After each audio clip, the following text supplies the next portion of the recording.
BJP పాలిత రాష్ట్రం ఒక్కటి కూడా ఈ చట్టాన్ని ఇంకా అమలు చేయాల.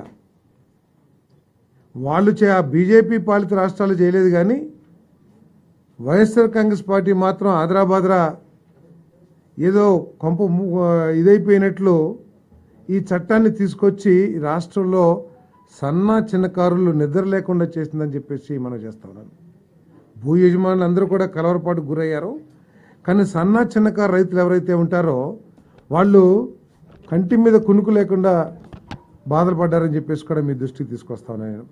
ఎందుకంటే మొట్టమొదటిగానేమో పాస్ పుస్తకాల మీద ఫోటో ముద్రించటం, తర్వాత సర్వే రాళ్ళ మీద కూడా ఫోటో పేరు అన్నీ రాయటం, ఇవన్నీ కూడా ఏదైనా ఒక కుట్రలో భాగమా అని చెప్పేసి ఒక అనుమానం కూడా ప్రజల్లో ఉండిందని చెప్పేసి మీకు మనవి చేస్తాను. ఇదంతా కూడా స్వార్థంతో, అంటే లిటిగేషన్స్ పెంచేసి దీని ద్వారా ఏమైనా లబ్ధి చెందాలనే ఆలోచన ఉందేమో అని కూడా ప్రజలు ఆలోచిస్తున్నారు. ఎందుకంటే బాధ్యతారహితంగా రిజిస్ట్రేషన్ టైటిల్ రిజిస్ట్రేషన్ ఆఫీసర్ అని చెప్పేసి చెప్పారు ఈ చట్టంలో. ఆ టైటిల్ రిజిస్ట్రేషన్ ఆఫీసర్ ఎవరో స్పష్టం చేయాలి. ఆ చట్టం ఎవరన్నా పార్టీ నాయకుడిని పెడతారా, లేదా నామినేటెడ్ వాళ్ళని ఆ ఆఫీసర్గా పెడతారా, లేదా ఒక ఎంఆర్ఓని పెడతారా, లేదా ఎవరైనా జ్యుడిషియల్ పెడతారా అనే విషయాన్ని ఎక్కడ కూడా స్పష్టం చేయకోకుండా అంబిగ్యూటీగా వదిలేసింది. దాంతో అర్థం కాని పరిస్థితి. ఏదైనా లిటిగేషన్స్ వస్తే అపిలెంట్ అథారిటీ ఎవరో కూడా స్పష్టం చేయకుండా చట్టం తయారు చేసిందంటే ఎంత బాధ్యతారహితం కూడా ఒకసారి ఆలోచించేయండి.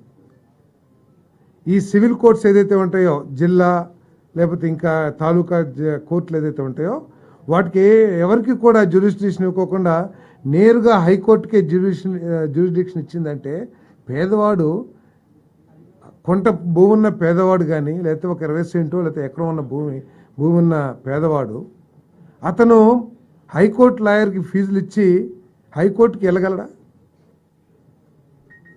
అంటే ఏ ఉద్దేశంతో సివిల్ కోర్ట్స్, అది పేరే సివిల్ కోర్ట్స్, సివిల్ మ్యాటర్స్ హైకోర్టుకి వెళ్ళినా కూడా ముందు మీరు సివిల్ కోర్టుకి వెళ్ళండి అని చెప్పేసి ఉత్తర్వులు ఇస్తారు హైకోర్టు కూడా.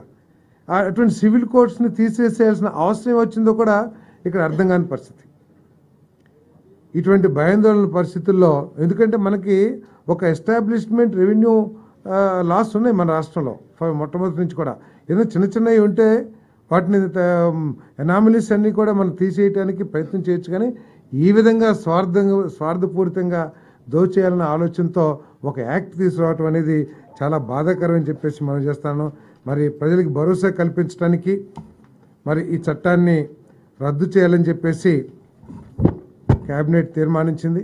ఒరిజినల్ డాక్యుమెంట్స్ కూడా పొందే అవకాశాన్ని, ఎందుకంటే యాక్ట్ ప్రకారం ఒరిజినల్ డాక్యుమెంట్స్ కూడా రావని చెప్పేసి అర్థమవుతా ఉంది. ఒరిజినల్ డాక్యుమెంట్స్ కూడా మరి వారికి ఇచ్చేస్తాం కూడా జరుగుతుందని చెప్పేసి మనం చేస్తా ఉన్నాను. ఇంకా మూడో పాయింట్, సామాజిక పింఛన్లు.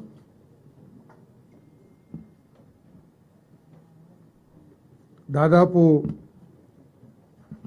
65 లక్షల మందికి ఉపయోగపడే విధంగా 28 కేటగిరీస్లో వివిధ వర్గాలకి పెన్షన్స్ ఏదైతే ఇస్తున్నారో వాటన్నిటిని కూడా పెంచడం జరిగిందని చెప్పేసి మీ అందరికీ మనం చేస్తా ఉన్నాను. నేను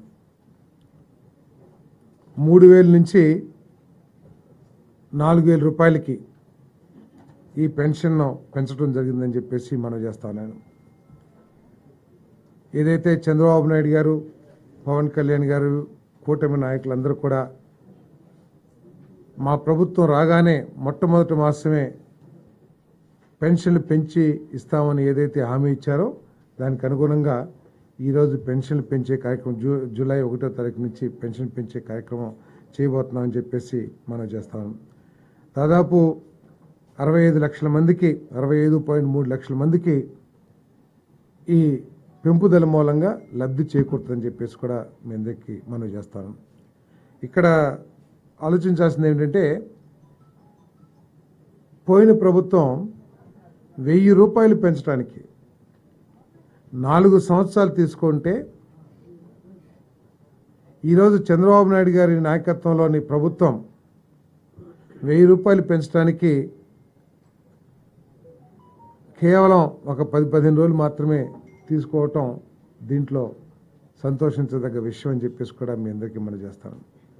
ఈ పెన్షన్ని జూలై 1వ తారీఖున సచివాలయం స్టాఫ్తో ఇంటింటికి ప్రతి ఇంటికి తీసుకువెళ్ళి ఉదయం 6 గంటల నుంచి సాయంత్రం లోపల ఇవన్నీ కూడా పెన్షన్ అన్నింటినీ కూడా పెన్షన్దారుల చేతిలో పెడతామని చెప్పి డిస్ట్రిబ్యూట్ చేస్తామని చెప్పేసి కూడా సవినీయంగా మనం చేస్తామని నేను